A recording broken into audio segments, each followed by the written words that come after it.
Hi, my name is Lauren Stewart. I teach math at Sand Creek High School. I am also the community liaison for our zone. Our school district is really big. We have three traditional high schools. So each high school has their own middle and three elementaries. So for our zone, Sand Creek Zone, high school, middle, and three elementaries, I'm the community liaison for all three, and you're going to be hearing from some of our zone personnel. So when you hear that word, I just wanted to explain what it meant. So Sand Creek High School specifically, since that's where I spend most of my time, is grades 9 through 12. We have about 1,200 students. Our ethnic makeup is 12% black, 27% Hispanic, and 45% white. We do have a small, almost 6% population of Asian Pacific Islander, and then less than 10% have listed themselves as other. The socioeconomic status, we are 39% free and reduced lunch. We are almost to Title I status, but right underneath there. We do have a large military population of students. Also, we have 5 military bases just in the Colorado Springs area. So very transient population of kiddos. Our faculty, we have 76 teachers, 45 supporting staff. Our faculty makeup is 6% black, 5% Hispanic, 2% Asian, and 85% white. Experience goes from 1 to 31 years. We do have a lot more in the more amount of years area. We are the most experienced school in our whole district. Student academic issues of concern. We have a wide range of family educational experiences.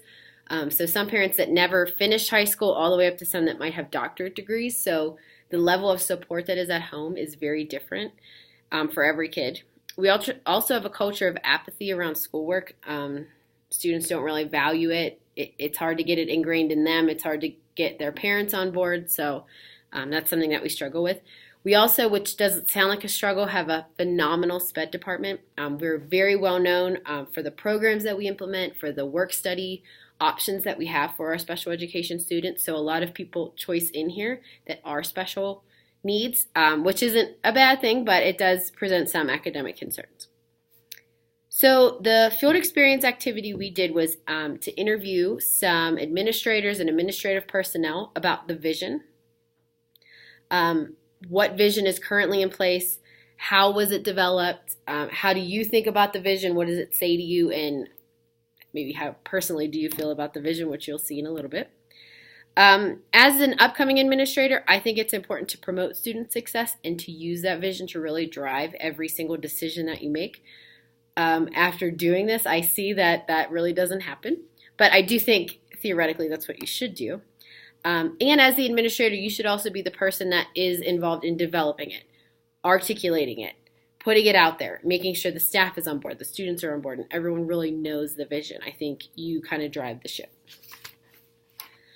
So all parties that were interviewed today had a hand in creating the vision. I was one of them, but yeah, everyone that you're going to talk to had a part in giving their input on, how it should be and what we should really focus on, which I thought was kind of cool. I interviewed our zone leader, who's kind of like our superintendent, who was really the one that facilitated this process, who brought in this outside group to get all of the data and to then create this one final vision.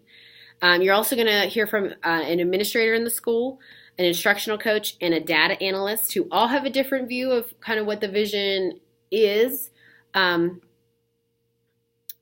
what it should be used for. But they all know the reasoning for a vision and why we have one, the generic driving our school. So the rationale for this activity was really to find out if the vision is known. Do people know what it is? To get input on who had a hand in developing the vision and kind of get their opinion on who they think should be in on it if they didn't really like how it went the first time. And also get an opinion on what the vision means to them. The zone leader who developed it is very passionate about it, and you'll see some who are kind of more closely related to the staff maybe don't have the same opinion about it. And since we just kind of redid our vision, it's going to be interesting for you to hear the process that we went through. Do people think it's fair?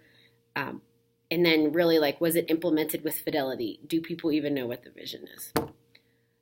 So before I started, I talked to my mentor and I kind of asked him who he thought would be best to interview. obviously he suggested our zone leader, the one who like lives and dies by the vision. It is his vision. He facilitated getting the new vision.